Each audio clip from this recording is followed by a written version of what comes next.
मुसळधार पावसामुळे कणकवली शहरामध्ये पडलेले खड्डे आता हायवे प्राधिकरणाकडून कॉन्ट्रॅक्टरकडून बुजवताना पाहायला मिळतात। हे गेले काही दीड महिने हे खड्डे या ठिकाणी पडलेले होते, मात्र प्रशासनाने मात्र कोणतीही प्रकारची खड्डे बुजवण्याची दस्ती घेतलेली पाहायला मिळाली नाही। मात्र आता जे प्रशासन आहे मात्र हे हायवे कॉन्ट्रॅक्टर आहे ते मात्र खड्डे बुजवताना पाहायला मिळतात। आपण पाहू शकता की कशा प्रकारे रस्त्यावरती खड्डे पडलेले पाहायला मिळतात। मात्र या ठिकाणी ट्रॅफिकचा मोठा हॉटस्पॉट म्हणून या ठिकाणी पाहिलं जातं। मात्र या ठिकाणी मोठे खड्डे पडलेले त्यामुळे अनेक वाहन चालक देखील या ठिकाणी पडलेले पाहायला मिळाले। अनेकांचा जीवाला धोका होईल अशा प्रकारची जी वाहतूक आहे वाहनं चालवायला लागली, मात्र कसरत करावी लागली। मात्र आता जे हायवे प्राधिकरण आहे की कॉन्ट्रॅक्टर मात्र बुजवतात। मात्र हे जे टाकलेलं डांबर जे आहे काय ऑइल आहे मात्र हे निकृष्ट दर्जाचं आहे असलं सर्व दिसून येते। मात्र इथे धूपपट्टी लावताना मात्र हायवे प्राधिकरणाचे कर्मचारी ठेकेदार हे करताना पाहायला मिळते। मात्र त्यामुळे हे पुरे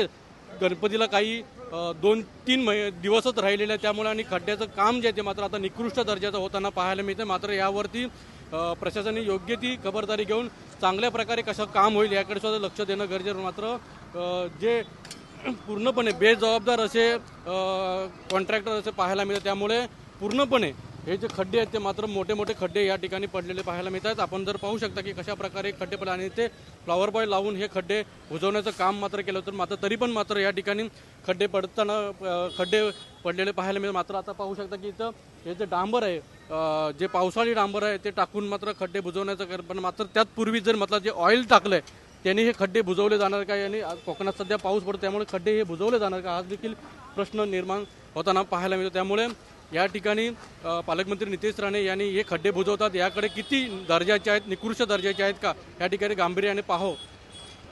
अनंत पाताडे TV9 मराठी सिंधुदुर्ग।